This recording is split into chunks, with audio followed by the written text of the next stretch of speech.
여러분 혹시 아이를 키우면서 정부 지원 아이 돌봄 서비스를 이용해 보신 적 있으신가요? 국가에서 지원하는 서비스니까 믿을 수 있겠지 하고 안심하는 분들 많으시죠. 그런데 최근 대구에서 발생한 사건은 많은 부모님들에게 큰 충격을 안겨주었습니다. 아이를 맡겨놓고 안심했던 부모가 CCTV를 확인하다가 도저히 믿기 어려운 장면을 보게 된 건데요. 오늘은 이 사건을 중심으로 우리가 아이 돌봄 서비스를 이용할 때 반드시 주의해야 할 점, 그리고 제도적으로 개선이 필요한 부분까지 꼼꼼히 짚어보겠습니다. 자, 사건의 주인공은 대구에 사는 어씨입니다. 6살 아이와 이제 겨우 8개월 된 쌍둥이를 키우고 있었어요. 여러분 한번 상상해보세요.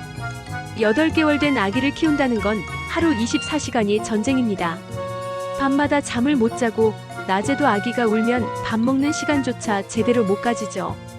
그래서 어씨는 지난 7월 정부 지원 아이 돌봄 서비스를 신청했습니다.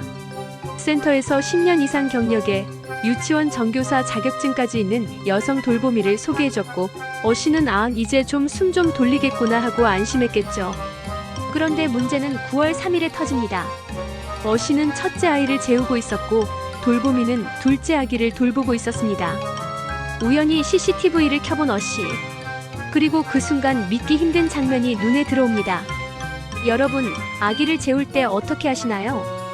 보통은 등을 토닥이거나 조용히 안아서 흔들어 주시죠. 하지만 이 여성은 전혀 다른 행동을 했습니다. 아기의 손목을 잡더니 위로 휙 들어 올렸습니다. 아기를 안고 일어서는 듯 하더니 갑자기 매트리스에 내던져 버렸습니다. 그리고 아기의 양손을 잡아 휙 강하게 끌어안았습니다. 이 장면을 본 어씨의 심정, 상상이 되시나요? 내 아이가, 그것도 8개월 된 아기가 그렇게 거칠게 다뤄지는 모습을 보는 순간 피가 거꾸로 솟았을 겁니다. 바로 돌보미를 내쫓고 경찰과 센터에 신고했습니다. 신고를 받고 조사에 나선 센터 측. 돌보미 여성은 이렇게 말했다고 합니다. 아이가 잘 자지 않아서 감정이 올라왔습니다. 그때 상황은 기억이 잘 나지 않습니다. 여러분, 이런 말을 들으면 어떤 생각이 드세요? 경력이 10년이 넘고 유치원 교사 자격증까지 있는 사람이 아이 못 잔다고 그렇게 행동했다고? 센터는 이 여성에게 자격정지 6개월 처분을 내렸습니다. 그런데 여기서 어씨는 더 분노했습니다. 아니, 자격 취소도 아니고 정지라니요? 제 눈에 띈 것도 저 정도인데 지난 2개월 동안 내가 보지 못한 시간에는 대체 무슨 일이 있었을까요? 충분히 납득할 만한 분노입니다. 사건 이후 아기를 병원에 데려가 확인했는데 다행히 외상은 발견되지 않았습니다. 하지만 문제는 심리적인 부분입니다. 아이가 잠을 잘 자지 못하고 분리불안 증세를 보이기 시작했습니다. 여러분도 아시죠? 아이의 마음은 아주 여리고 작은 충격에도 큰 상처가 남을 수 있습니다. 특히 8개월 아기는 말도 못하잖아요. 상처를 당해도 표현할 길이 없습니다. 이 사건은 단순히 한 가정의 문제가 아닙니다. 왜냐하면 정부가 운영하는 아이 돌봄 서비스는 수많은 가정이 믿고 이용하는 제도이기 때문입니다. 정부 인증 서비스니까 안전할 거야. 많은 부모들이 이렇게 믿습니다. 그런데 만약 그 안에서 이런 일이 벌어진다면요?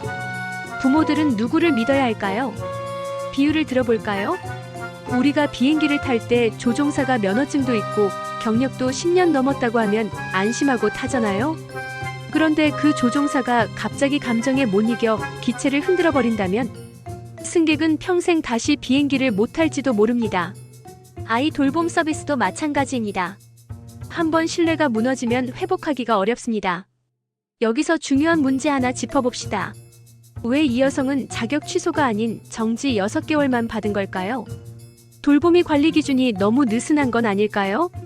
재발 방지를 위한 제도가 충분할까요? 여러분은 어떻게 생각하세요? 만약 여러분이 부모라면 이런 판정을 납득할 수 있을까요? 이 사건을 보며 부모들이 배워야 할 점은 분명합니다. CCTV 설치는 필수다. 아이 돌봄 서비스를 이용할 때는 꼭 CCTV를 설치하고 수시로 확인하세요. 센터의 관리 체계를 직접 확인하라. 어떤 자격으로 어떤 교육을 받은 사람이 오는지 부모 스스로 체크해야 합니다. 아이의 변화에 민감해져라. 아이가 갑자기 잠을 못 자거나 분리불안을 보이면 그 뒤에 이유가 있을 수 있습니다. 이건 단순히 이번 사건만의 교훈이 아니라 모든 부모님들에게 꼭 필요한 조언입니다. 여러분은 이 사건을 보면서 어떤 생각이 드셨나요? 저런 돌보미는 다시는 아이를 맡으면 안 된다라고 생각하시나요?